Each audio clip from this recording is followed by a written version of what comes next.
ఇంగ్లీష్‌లో మాట్లాడాలంటే భయమా? మీలాంటి వాళ్ళ కోసమే spoken English personal training classes వెంటనే జాయిన్ అవ్వండి. పిల్లలు లేరని చెప్పేసి భర్తకి రెండో పెళ్లి చేద్దామని ప్లాన్ చేసింది.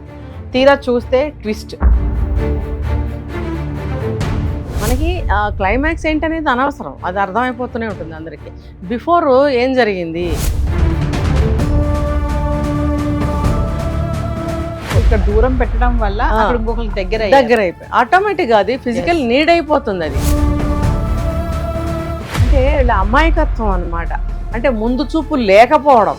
ఇప్పుడు అందరు అమ్మాయిలు చెడ్డోళ్ళు కాదు, అందరు అమ్మాయిలు పతివ్రతలు కాదు. ఎవరైతే మంచిగా ఉంటారో, అమాయకంగా ఉంటారో వాళ్ళు ఇలా మోసపోతూ ఉంటారు. 30+ అయితేనే భయపడాల్సిన రోజులు వచ్చేసాయి. ఇంకా 35 అంటే ఇంకా ఆలోచించాల్సిన పని లేదు. ఎంతమంది ఆరోగ్యంగా ఉంటున్నారనేది తెలియదు. అది కోరికలు గుర్రాలైతే ఆశలు అదుపు తప్పితే ఇది పర్యవసానాలు ఇలా ఉంటాయి.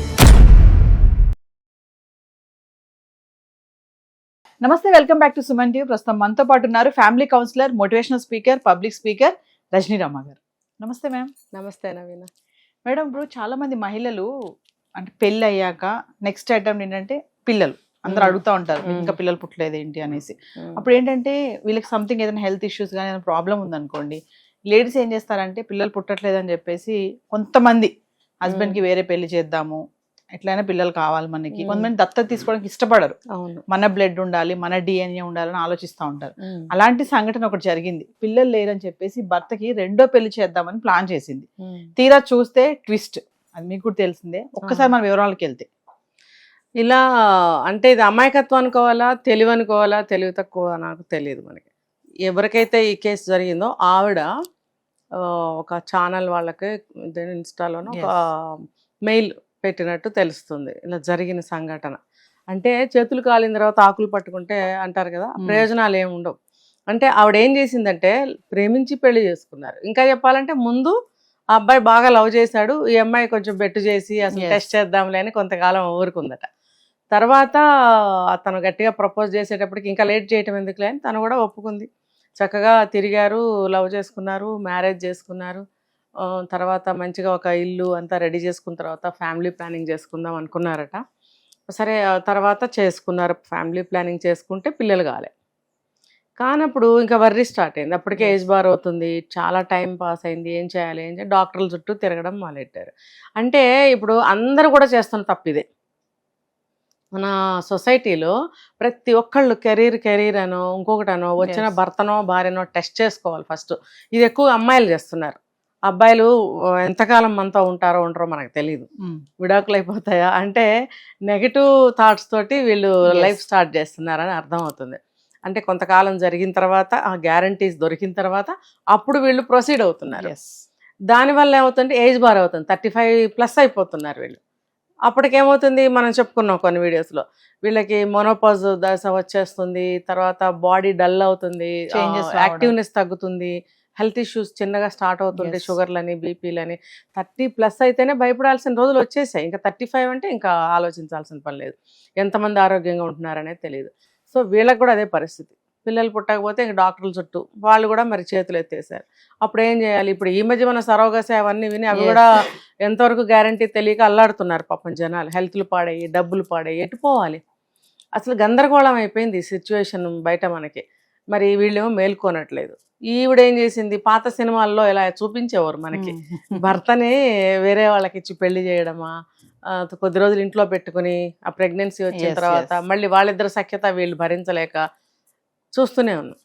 మరి ఈ సిచ్యువేషన్ ఎందుకు తెచ్చుకుంటున్నారో అర్థం కావట్లేదు. కానీ ఇది చాలా దారుణంగా తయారైంది. ఏమవుతుందంటే ఈ లోపలే భార్య దూరంగా పెట్టడం, ఎందుకంటే పెళ్లికి ఒప్పుకోలేదు అతను. మనకి క్లైమాక్స్ ఏంటనేది అనవసరం, అది అర్థమైపోతూనే ఉంటుంది అందరికీ. బిఫోర్ ఏం జరిగింది, అసలు అలా జరగచ్చా, ఏం జరగకూడదు, మనం ఎలా ఉండాలని తెలుసుకోవాలి స్టోరీ ద్వారా. ఏదైనా చేయి జారిపోతే రాదు ఏది కూడా. అతను మంచిగానే ఉన్నాడు ఫస్ట్లో, వద్దు వేరే పెళ్ళి వద్దు, పిల్లలు లేకపోయినా పర్వాలేదు అని చెప్తుంటే వినకుండా దూరం పెడితేనైనా పెళ్లి చేసుకుంటాడు. పెళ్లి చేసుకుంటారా ఇలాంటి వాళ్ళు? దేనికైనా అలవాటు పడతారు కదా, వేరే వాళ్ళకి ఎవరికైనా అలవాటు పడతారు. ఆఫీస్లో జరిగింది అదే. ఎవరో ఒకళ్ళు ఉండరా, Yes. ఉంటారు కదా గంత బొంత అన్నట్టు. లేకపోతే వీళ్ళంటే ఇష్టపడిన వాళ్ళు ఉండొచ్చు. ఏదో ఒక కాలమహిమ అన్నమాట. ఏదో ఒకటి ఇక్కడ జరిగిపోతుంది. దూరం పెట్టడం వల్ల ఆ. అక్కడ ఇంకొకరికి దగ్గర దగ్గర అయిపోయి ఆటోమేటిక్గా అది ఫిజికల్ Yes. నీడ్ అయిపోతుంది అది. ఇప్పుడు ఆకలేస్తే అన్నం 2 రోజులు తినకుండా ఉండగలరు, 3వ రోజు తినకుండా ఉండగలరా?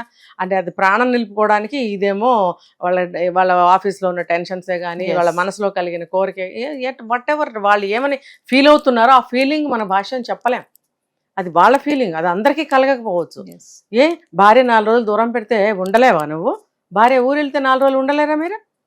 ఇది నేను ప్రశ్నిస్తాను అందరినీ. ఎంత అంటే క్యారెక్టర్ లూజ్ చేసేసుకుని భార్యకి దూరం అయిపోయి అంటే ఒక ప్రేమకి విలువ ఇదేనా చాలా మంది అడుగుతారు. ప్రేమించుకున్న వాళ్ళు ఎలా ఉండాలి, Hmm. ప్రేమ అంటే ఏంటి, గాడిద గుడ్డు ఏంటి, ప్రేమ గురించి ఏం చెప్పాలి? ఈ ఒకళ్ళ మీద ఒకళ్ళకి ఒక కట్టుబాటు, ఒక నమ్మకం, ఒక భరోసా ఇవ్వగలిగిందే ప్రేమ. Yes. ప్రేమ ఇవన్నీ ఇస్తుందని నేను చెప్తాను. ఇవన్నీ ఇవ్వనప్పుడు అది ప్రేమ ఎలా అనిపించుకుంటుంది? మరి ఈ అబ్బాయి చేసింది కూడా అంతే కదా. అప్పటి వరకు పిల్లలు వద్దు వద్దు అని చక్కగా మాట్లాడిన వాడు చక్కగా జీవితం సాగించుకోవాలి. ఈ అమ్మాయి కూడా మరి తెయ్య వరకు లాగకూడదు, లాగింది. చివరికి ఆ అబ్బాయి అవతలకి అలవాటు పడ్డాడు. Yes. పడి ఆమె ప్రెగ్నెన్సీ ఈ విషయం ఇంట్లో ఎలా చెప్పాలా తర్జన భజన లోపల బాధపడుతుంటే ఇంటికి వచ్చేటప్పటికి ఈవిడ గారు చెప్పింది, మీరు మళ్ళీ చేసుకోవాలి అది ఇదని. అబ్బా భలే అవకాశం కలిగింది Plan అనుకున్నాడు, చెప్పేశాడు. ఆ ప్లాన్ ఈయనకి ఆయన కొంచెం మార్చి చెప్పాడు ఏదో Yes. చేసుకుంటాను అని. తర్వాత ఏమైంది, ఇగో ఇప్పుడే ప్రెగ్నెన్సీ వచ్చింది, ఈమె పెళ్లి చేసి ఫస్ట్ నైట్ చేసింది. ఫస్ట్ నైట్ ఏంటి వాళ్ళకి, ఆవిడ ఆల్రెడీ ప్రెగ్నెంట్ అయితే. Yes. అంటే ఇలా అమాయకత్వం అన్నమాట. అంటే ముందు చూపు లేకపోవడం. ఇప్పుడు అందరు అమ్మాయిలు చెడ్డోళ్ళు కాదు, అందరు అమ్మాయిలు పతివ్రతలు కాదు. ఎవరైతే మంచిగా ఉంటారో అమాయకంగా ఉంటారో వాళ్ళు ఇలా మోసపోతూ ఉంటారు. కాస్త దూరం ఆలోచించండి అని చెప్తున్నా నేను. పెళ్లి చేసింది చేతులతో, ఫస్ట్ నైట్ కూడా చేసింది, చేసి మర్నాటి నుంచి మళ్ళీ అదే కొద్ది రోజుల తర్వాత దూరం పెట్టేసింది వాళ్ళని. మరి వాళ్ళు ఊరుకుంటారా? సహించలేకపోయింది కదా. హస్బెండ్ వేరే ఆమెతో ఉంటే. ఒక నెల అయిన తర్వాత ఈమె ప్రెగ్నెంట్ అని చెప్పాడు. ఇంకా అక్కడి నుంచి దూరం పెట్టడం మొదలు పెట్టింది. పెడితే వాళ్ళు ఊరుకోరు కదా, ఇంకా చెకప్ అని అదని ఇదని మొదలు పెట్టారు. నేను వస్తాను పద అని చెప్పి బయలుదేరి. కాస్త అక్కడ తెలివిగా కనిపించింది నాకు. నేను వస్తాను పద అనటం. అంటే భగవంతుడు ఎక్కడో చోట ఏదో ఒక అవకాశం కల్పిస్తాడు, మనమే దాన్ని తెలుసుకోలేకపోతాం. Yes. సరే వెళ్ళిన తర్వాత డాక్టర్ ఏమో 5వ నెల అని చెప్పింది. 5వ నెల ఏంటి ఇప్పుడే కదా పెళ్ళి అయిందంటే, భలేదాన్ని ఊరుకోమ్మా, ఈమె మంత్ 1 నుంచి నా దగ్గరకు వస్తుంది అనేటప్పటికి మొత్తం కథ తెలిసింది. ఇంకేముంది, బాంబు పేలుతుంది. ఇంకా మానసికంగా కృంగిపోవడం. ఏం చేయాలి ఇప్పుడు? భర్త నీవాడు కాదు, అతనికి ఆమె భార్య అయింది, ఆమె వల్ల బిడ్డనికి అంటుంది, వాళ్ళకి బాగుండదు, నువ్వే తప్పుకోవాల్సి వస్తుంది. వీళ్ళ పుట్టింటి వాళ్ళు 10 కోట్ల రూపాయల ఆస్తి కూడా ఇచ్చారంట వీళ్ళకి. Yes. మరి ఏం చేయాలి? ఇప్పుడు పక్కకు వచ్చేసింది, ఎవరినో దత్తత తీసుకుంది, ఏదో బ్రతుకుతుంది. కానీ ఇలాంటి బ్రతుకు కావాలా? నీ చేతులారా నువ్వే కదా పాడు చేసుకున్నావు. అదేదో సినిమాలో భర్తకు ఇంకొక పెళ్లి చేసింది డబ్బు కోసం, Yes. ఆమెని మావి చిగురు. అంటే అది కూడా కళ్ళు తెరిపించే సినిమానే. మన ఆశలకి ఎక్కువగా హద్దు ఉండాలి, ఆకాశానికి నిచ్చెనలు వేయకూడదు అనేది తెలియాలి అమ్మాయిలందరికీ. అది కోరికలు గుర్రాలైతే ఆశలు అదుపు తప్పితే ఇది పర్యవసానాలు ఇలా ఉంటాయి. అయితే ఇలా ఎవ్వరూ కూడా చెయ్యకూడదు. అంటే మనం చెప్పే నీతి మాటల్లాగా వాళ్ళకి అనిపించవచ్చు, ఆ సమయంలో వాళ్ళకి ఏం తెలీదు. Yes. ఇక్కడ సెన్స్ ఉండదు, ఆ మనసులోనూ సెన్స్ ఉండదు, ఏం చేస్తున్నాం ఏమో ఆలోచిస్తున్నాం అనేది ఉండదు వాళ్ళకి. ఆ రకంగా వీళ్ళు మోసపోతున్నారు. ఇది కూడా ఒక మోసమేగా. Yes. ఆ అబ్బాయి చేసింది ఇది మోసమేగా. అంటే ఈ మోసాన్ని తనకు తాను తెచ్చుకుంది ఈ అమ్మాయి. ఒక యాజ్ ఎ హ్యూమన్ బీయింగ్ అతనికి ఒక సాధారణమైన ఒక మనిషి కోరికలకి బానిసే అవుతాడు. Yes. మనం చెప్పుకున్నాం, ప్రేమ అనేది రోజు చూస్తూ కూర్చుంటే బాగోదు. అతనికి కూడా బాగోలేదు. ఎక్కువ రోజులు అయిపోయింది, రోజు ఇదే మొహం చూస్తూ కూర్చోవాలి, పనులుంటాయి, పాటలుంటాయి, కొత్త ఏవో బోల్డ్ అట్రాక్ట్ అవుతుంటాయి. మరి మనిషి అన్న తర్వాత అట్రాక్ట్ అయ్యాడు. మరి ఇప్పుడు ఏడుస్తూ కూర్చోవడమే, ఒంటరి బ్రతుకు బతుకుతుంది కదా. ఈ జీవితం వద్దనే, పిల్లలు కావాలనే ఆశపడింది. చివరికి అదే జీవితం దేవుడు ఇచ్చాడు. అందుకనే దేవుడు ఏది ఇస్తే అదే తీసుకోవాలి నవీన గారు. పిల్లలు లేకపోతే పోనివ్వండి. చాలామంది మీరు చెప్పినట్టు మన బ్లడ్ కాదు కదా. దీంట్లో ఇంకొక అర్థం కూడా చెప్తాను నేను. ఎవరెవరో పిల్లల్ని పెంచుకుంటే, అనాథ పిల్లల్ని, వాళ్ళు ఎవరికి పుట్టారో మనకు తెలియదు. వాళ్ళ జీన్స్లో ఏమి లక్షణాలు ఉన్నాయో మనకు తెలియదు. మంచి అయితే పర్వాలేదు, చెడు ఉంటే మనం జీవితకాలం భరించాలి. కూర పుట్టిన వాళ్ళ రక్తమా, లేకపోతే ఏంటి, లేకపోతే ఒక దొంగ, ఇంకొకట రకరకాల మైండ్ సెట్ ఉంటుంది మనుషులకి. ఏ మైండ్తో పుట్టాడో ఆ పిల్లాడు, మనం తెచ్చి పెంచుకుంటే రేపొద్దున పెద్ద అయిన తర్వాత ఎట్లా తయారవుతాడు. Yes. మనం ఒకటి చూసాం కదా, ఒక అమ్మాయిని తెచ్చి పెంచుకుంటే చంపించేసింది ప్రియుడితో చేరి.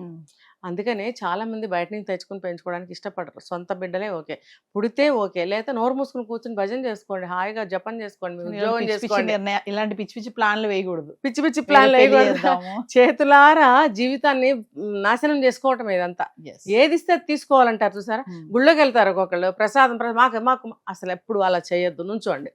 ఆ పూజారి గారు అందరికీ తల ఒకటి ఇస్తాడు, ఏమి ఇస్తే అదే మనకు ప్రసాదం. ఏమీ లేదు, అక్కడ కుంకుమ బొట్టు ఉంటే తీసుకుని పెట్టుకోండి, లేదా ఒక పువ్వు ఉంటే తీసి పెట్టుకోండి, 2 అక్షంతలు ఉంటే వేసుకోండి, అంతే. అది కూడా దేవుడి ప్రసాదమే. Yes. ఏదో కొబ్బరి చెప్పులు అరటిపళ్ళు మేము ఆ కాయలు తెచ్చాం మేమే గలీజ్గా మాట్లాడతారు కొంతమంది. అది కాదు, అది దేవుడి ప్రసాదం కానే కాదు. దేవుడు ఏది ఇస్తే అదే తీసుకోవాలి. Thank you, ma'am.